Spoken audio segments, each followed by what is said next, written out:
트럼프 정부의 관세 전쟁 후폭풍이 아시아 증시를 휩쓸고 있습니다. 우리 증시도 폭락하며 한때 매도 사이드카가 발동되기도 했는데요. 하지만 아시아 증시가 국내 증시보다 더 심각한 모습입니다.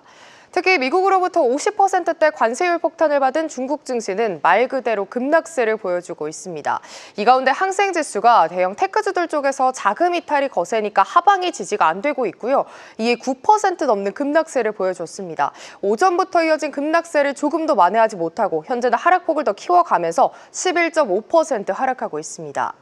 중국의 상해지수 역시도 연일 약세를 보이면서 장중 3,100포인트를 이탈하기도 했습니다. 이 시각 기준으로 함께 체크해보시죠. 상해 종합지수 6%가량 하락하면서 3,126선 지나가고 있습니다. 일본 증시도 침울한 분위기는 마찬가지입니다. 역시나 관세 우려 때문에 밀려나고 있고요. 니케이 지수가 1년 반 만에 3만 1,000포인트가 붕괴됐었고요. 또 오전에는 니케이 지수 선물이 급락하자 매매를 일시 중단하는 서킷 브레이커까지 발동되기도 했습니다. 또 니케이 선물 외에도 총 5개의 주요 지수 선물에 서킷 브레이커가 적용됐습니다. 니케이 지수 현재 지금 6.5%가량 하락하고 있는데요. 이 시각 현재 3만 1,589포인트 지나가고 있습니다. 이런 불안감은 외환시장까지 불이 옮겨 붙었습니다. 관세 전쟁 우려의 안전자산 선호 흐름이 강해지면서 원엔 환율은 장중 1,000원대를 넘어섰고요. 또 엔화가 강세를 보이면서 엔달러 환율이 현재는 0.7% 하락한 145엔에 거래되고 있습니다. 인도 증시도 조정 해결을 함께합니다만 앞서 확인한 일본 또 중화권 쪽의 폭락장과는 달리 비교적 하락폭이 크지는 않습니다. 인도는 미국에 수출하는 상품 비중이 작은 내수 중심 국가입니다. 이에 비교적 관세로부터 자유로운 무풍지대로 꼽히는 인도가 오늘은 그나마 선방하는 모습입니다. 현재는 3.7% 하락하고 있습니다. 청명절 연휴로 휴장한 이후에 오랜만에 개장한 가권지수입니다. 그동안의 시장 충격이 한꺼번에 반영되면서 낙폭이 더욱더 커지는 모습인데요. 개장 직후 5% 하락했지만 현재는 하락폭이 계속해서 키워가면서 10%대까지 확대돼 19,200선 밑까지 밀려나기도 했습니다. 또 대만 증시의 시총 1위 종목이죠. TSMC 주가가 10% 넘게 급락하고 있습니다. 가권지수 현재 9.7% 하락하면서 저점 부근에서 여전히 밀리는 모습 확인되고 있습니다. 지금까지 아시아 주요 증시 시황 전해드렸습니다. 네, 신영증권 성현주 연구위원 전화로 연결돼 있습니다. 연구원님 안녕하십니까?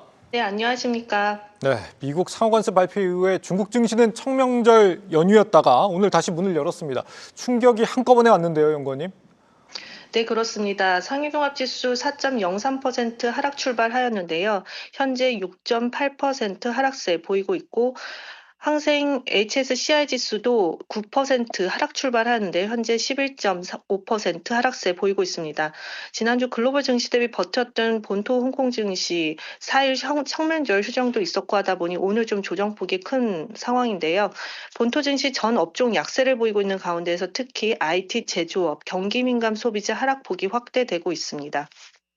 네, 트럼프 대통령이 이 대중국 무역 적자 문제 해결 안 되면 협상하지 않겠다 이런 발언을 했습니다. 중국은 지금 맞불 관세로 이렇게 맞서고 있는 상황인데 1930년대 이 대공황을 더 악화시킨 주범이 또 보복 관세였다 이런 분석도 있죠.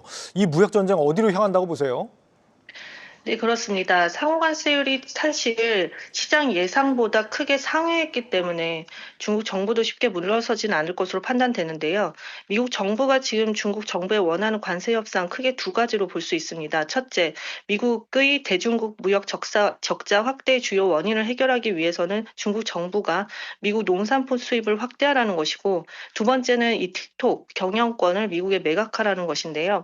지난 3일 그 미국의 중국에 대한 상호관세 발표 하루 전 중국의 그 동영상 플랫폼인 틱톡 그 미국 사업 지분을 미국 기업들이 확보하는 협상안을 마련하기도 했습니다. 미국의 상호관세 발표로 이제 무산이 됐고요.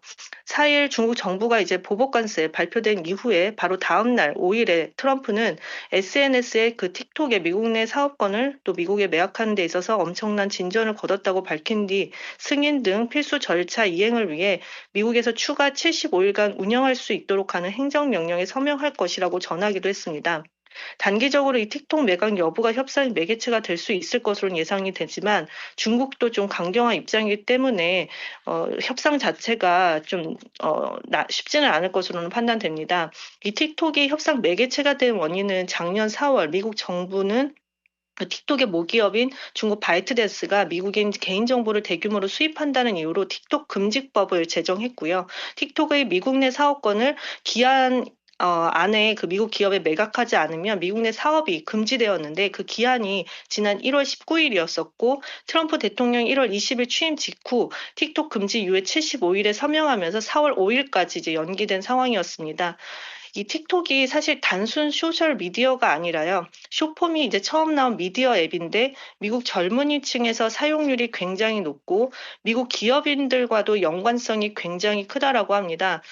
미국의 경제, 사회, 정치적으로 얽혀있는 이 플랫폼이다 보니 미국이 이를 관여하려는 그 의도가 굉장히 좀 강하다는 점입니다.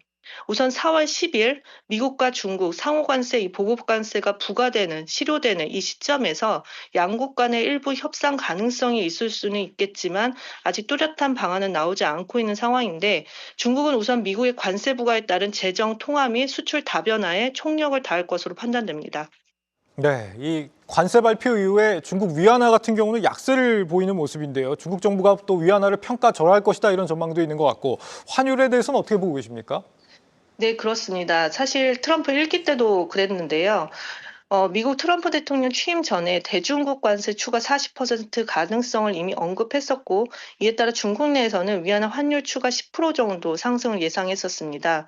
트럼프 1기 때 추가 관세 20%의 환율 10% 정도 상승한 점을 감안하면 다만 이제 2018년 대비 환율 수준이 현재하고 다르기 때문에 현 시점에서는 추가 한 3% 정도로 예상됩니다. 왜냐하면 취임 전에 이미 5%에서 8% 정도 위안화 환율이 상승한 이 선반영된 부분들이 있기 때문에 그렇게 판단을 하고 있고요. 즉 달러당 7.5 위안 정도로 예상을 하고 있습니다. 현재 양국의 관세 부과가 예정대로 이제 진행이 되고 2분기에 중국의 추가 금리 및 지준율 인하 등 통화 정책이 실시가 된다라고 하면 위안화 환율은 최대 달러당 7.5 위안 부근까지 좀 열어놓을 수 있다는 판단이고요. 3일 그 상호관세 발표된 당일의 그 위안화 환율 상승폭은 0.08% 상승에 좀 그쳤고 오늘도 지금 보면 한 0.08% 달러당 지금 7.3위안 정도입니다. 예상보다 지금 현재 상황은 좀 상승폭은 제한적인데 만약 10일 관세 부과가 실제 실효된다라고 하면 환율은 좀 더 상승할 가능성이 있다는 판단입니다. 이 위안화의 환율은 우리 원화의 환율과도 연결이 되기 때문에 주목해서 봐야 되는 상황인 것 같습니다. 여기까지 듣겠습니다. 연구원님 말씀 잘 들었습니다. 네, 감사합니다. 네, 신영증권 성현주 연구위원과 함께했습니다. 아시아 증시 주요 뉴스입니다. 간밤 뉴욕 증시가 트럼프 대통령의 상호 관세 우려로 급락하면서 저리스크 통화의 엔 매수가 펼쳐지며 엔화가 달러당 145엔대를 기록했습니다. 또 일본 국채 5년물 수익률이 0.725%까지 떨어지면서 작년 12월 이후 최저 수준을 기록했습니다. 중국의 호라이즌 로보틱스가 폭스바겐과의 첨단 스마트 주행 기술과 관련한 파트너십을 발표했습니다. 이번 협력에선 첨단 운전자 지원 솔루션 분야에서 스마트 주행 솔루션 중심으로 연구 개발을 진행하는 걸로 전해졌습니다. 베트남이 올해 1분기에 최근 5년 내 최고치인 6.93%의 경제 성장률을 기록하며 순조롭게 출발했습니다. 이번 경제 성장의 배경으로는 서비스 부문의 성장과 활발한 무역, 관광 활동을 꼽았습니다. 마이크로소프트가 인도네시아를 비롯해 영국과 호주, 일부 미국주를 포함한 여러 국가에서 데이터 센터 개발을 중단하거나 연기하기로 결정했습니다.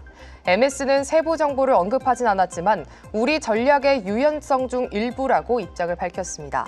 지금까지 아시아 주요 뉴스였습니다. 계속해서 다양한 경제 이슈를 알고 싶다면 구독과 좋아요, 알림 설정 부탁드립니다. AI 캐스터 권미정이었습니다.